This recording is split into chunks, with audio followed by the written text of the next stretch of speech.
నమస్తే అన్న. నేను మీ గల్లీ బాయ్ గోపి. Wow! రెగ్యులర్‌గా క్రికెట్ మ్యాచ్‌లు చూడటం. మనోళ్ళు అలా ఆడుంటే బావుంటది, ఇలా ఆడుంటే బావుంటది అని నాలో నేనే మదన పడిపోవటం. ఇది నా హాబీ. మరి అలా మదన పడి మరి నేనే అలా ఫీల్ అవుతానా?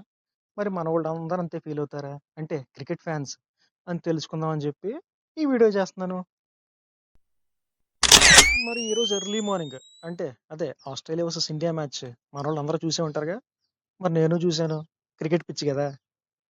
మరి చూడటం కోసం పొద్దున్నే లేచాను. లేచిన తర్వాత టాస్ చూసా.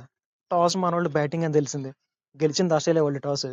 కానీ బ్యాటింగ్ మనకిచ్చారు. ఆళ్ళు బ్యాటింగ్ చేయలేక. సర్లే కదా మనోళ్ళు ఏంటి రోకో, గిల్, అయ్యర్, రాహుల్ ఆ బ్యాటింగ్ లైనప్ చూస్తేనే బెదిరిపోయేవాళ్ళందరూ. అన్న నిజంగా అన్న ఒక క్రికెట్ ఫ్యాన్‌గా నాకు ఇండియాలో గెలవటం కంటే ఓవర్‌సీస్ కండిషన్స్‌లో అదే Australia, England, New Zealand, south Africa ముఖ్యంగా ఆస్ట్రేలియా, ఇంగ్లాండ్ వాటి మీద గెలిస్తే ఆ కిక్కే వేరన్న. అందుకే మంచి ఇంట్రెస్టింగ్‌గా చూసా మ్యాచ్. కానీ రోహిత్ భాయ్ ఏం చేశాడు? స్లిప్‌లో క్యాచ్ ఇచ్చాడు. మరి విరాట్ కోహ్లీ ఏంటి ఎప్పట్లానే ఔట్ సైడ్ ఆఫ్ స్టంప్ గెలికి మరీ క్యాచ్ ఇచ్చాడు.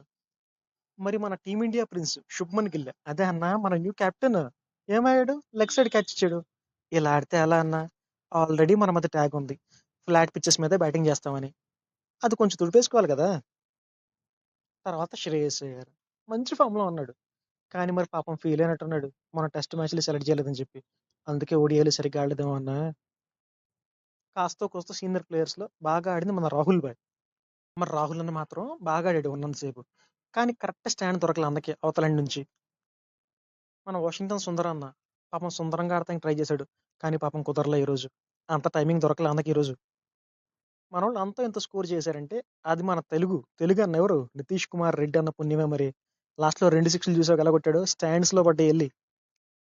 మరి all format player Harshit Rana bat తీసుకొని పరిగెత్తుకొచ్చాడు క్రీజ్‌లోకి. నేను ఒక ఆల్ రౌండర్ అన్న ట్యాగ్‌తో.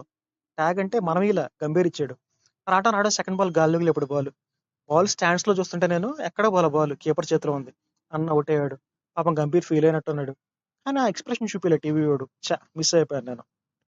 మరి మన మిగతా బౌలర్స్ బ్యాటింగ్ అంత రాదు కాబట్టి అలా వచ్చేలా ఎళ్ళిపోయారు. మరి మన టెయిల్ ఎప్పుడు వీకే. అవతలుంది ఎవరు? ఆస్ట్రేలియా. టెయిల్ వాగ్ చేయనీయరన్నా. ఆస్ట్రేలియా బౌలింగ్ తీసుకుంటే సూపర్ బౌలర్స్ కదా! Starc, Hazlewood. స్టార్క్ అసలెప్పుడు రోహిత్ శర్మని, కోహ్లీని ఔట్ సైడ్ ఆఫ్ స్టంప్ బంతులేసి ఎప్పుడు ట్రబుల్ చేస్తానే ఉంటాడు. హేజిల్‌వుడ్ అంటే లైన్ అండ్ లెంత్. మంచి బౌలర్ కదన్నా మరి. మరి మిగతా బౌలర్స్ అందరూ కలిసి ఇండియాని కొంచెం తక్కువ స్కోర్‌కే పరిమితం చేశారన్నమాట ఈ మ్యాచ్‌లో. మరి ఇంకా ఆస్ట్రేలియా బ్యాటింగ్‌కొస్తే ట్రావిస్ హెడ్‌ని హర్షదీప్ ఔట్ చేశాడన్నా. అసలు హెడ్డే మనకి హెడ్డేక్ కదా! ఇండియా అంటే అసలు హెడ్‌కి మరి ఏమొచ్చిద్దో ఏమో! పూనకాలే అనుకుంటా హెడ్‌కి. అలా ఆడతాడు మరి ఇండియా మీద. ఇక మన బౌలింగ్ విషయానికొస్తే మనోళ్ళ బౌలింగ్ ఏదో స్టార్టింగ్‌లో కొంచెం బాగేశారనిపించింది. ఈ హర్షదీప్ సింగ్, సిరాజ్. అంటే సిరాజ్ పెద్ద ఎఫెక్ట్ ఏం చూపియలేదనుకోండి. హర్షదీప్ సింగ్ ఒక వికెట్ తీసాడు. అక్షర్ పటేల్ ఒక వికెట్ తీసాడు. కానీ అందరూ ఇంట్రెస్టింగ్‌గా చూసిన హర్షిత్ రాణా మాత్రం వికెట్ తీయలేదు. ఏదో ఏసాడు బౌలింగ్. మరి గంభీర్ సాటిస్ఫైడో లేదో మ్యాచ్ తర్వాత చూడాలి ఏమైందో మరి. అదంటే డ్రెస్సింగ్ రూమ్‌లో తెలుస్తదనుకోండి. కానీ మొత్తానికి మార్నింగ్ వర్షం పడటం వల్ల మన బ్యాటింగ్ కొంచెం కష్టమై ఉండొచ్చు. ఆస్ట్రేలియాకి ఆ ఇబ్బంది లేదు కాబట్టి కొంచెం బాగా ఆడేశారు. ఎలాగైతే ఏమి ఫస్ట్ మ్యాచ్ ఓడిపోయాం. అంటే దేవుడికి ఇచ్చేవాలే.